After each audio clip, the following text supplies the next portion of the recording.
નમસ્કાર મિત્રો, વિડીયોમાં તમારું હાર્દિક સ્વાગત છે। જી હા મિત્રો, નસવાડી તાલુકાના ડુંગર વિસ્તારમાં આવેલા કાટિયાબારી ગામે ડુંગરાબેલ આદડિયાભાઈ તેલિયાભાઈ નામના વ્યક્તિનું મૃતદેહ હાલતમાં મળી આવ્યા હતા। શું છે સમગ્ર મામલો, તમામ માહિતી આપણે વિડીયોની અંદર જાણવાના છે। વિડીયોને છેલ્લે સુધી જોજો અને ચેનલ પર નવા હો તો ચેનલને સબસ્ક્રાઈબ કરવાનું બિલકુલ ભૂલતા નહીં। આપણે તમામ ગુજરાતની માહિતી જોઈ રહ્યા છે। જ્યાં મિત્રો વાત કરવામાં આવે તો 2 દિવસ પહેલાં બનેલી આ ઘટનાને લઈને સૌથી મોટા સમાચાર છે કે મરણ પ્રસંગમાં ગયા ટોટલ 4 લોકો ગયા હતા। એની અંદરથી આદડિયાભાઈ તેલિયાભાઈ ડુંગરાબિલ એ પણ ત્યાં મરણ પ્રસંગમાં ગયા હતા। ત્યારે રાતના ટાઈમે જે બાકીના 3 હતા એ ઘરે આવી ગયા હતા અને ડુંગરાબેલ આદડિયાભાઈ તેલિયાભાઈ નામનો વ્યક્તિ મૃતદેહ હાલતમાં મળી આવ્યા હતા। એની તાત્કાલિક પોલીસને જાણ થતાં પોલીસ ઘટના સ્થળે દડી ગઈ હતી અને તાત્કાલિક એની તપાસ ચાલુ કરી છે। તો મિત્રો, અત્યાર સુધી એની કોઈ પણ પ્રકારની માહિતી સામે આવેલી નથી અને એની જો તપાસ છે એ અત્યારે ચાલુ છે।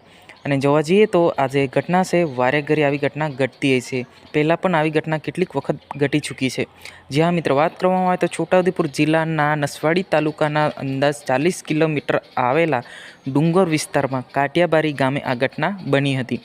જ્યાં મિત્રો વાત કરવામાં આવે તો આદડિયાભાઈ તેલિયાભાઈ નામનો જે વ્યક્તિ છે એ મરણ પ્રસંગમાં ગયા હતા। એ ટોટલ 4 લોકો ગયા હતા। એ 4 લોકોમાંથી આજે મૃતદેહ હાલતમાં જે મળી આવ્યા હતા એ ઘટના સ્થળે મોત નીપજ્યું હોવાનો અંદાજ પણ સામે આવી રહ્યો છે। એની તપાસ હાલ ચાલુ છે અને એની તપાસ જે કોણે કર્યું છે આ કૃત્ય એ સામે આવશે તો પણ તમને બતાવી દઈશું। અને એવી પ્રાપ્ત મુજબ માહિતી આપણને મળી રહી છે કે આનો જે એના પર જો કુહાડી દ્વારા ઘા કરવામાં આવ્યો હોવાનો અંદાજ સામે આવી રહ્યો છે। જી હા મિત્રો, એની જે છાતીના જે ભાગ છે એની આગળના સાઈડે કુવાડ દ્વારા ઘા કરવામાં આવ્યો હોવાનો અંદાજ સામે આવી રહ્યો છે। જી હા મિત્રો, આની જે તપાસ છે અત્યારે ચાલુ જ છે। મિત્રો આ હતા આજના સમાચાર। આપણે મળીશું તરત જ નવા વિડીયોની અંદર। જય હિન્દ, જય ભારત।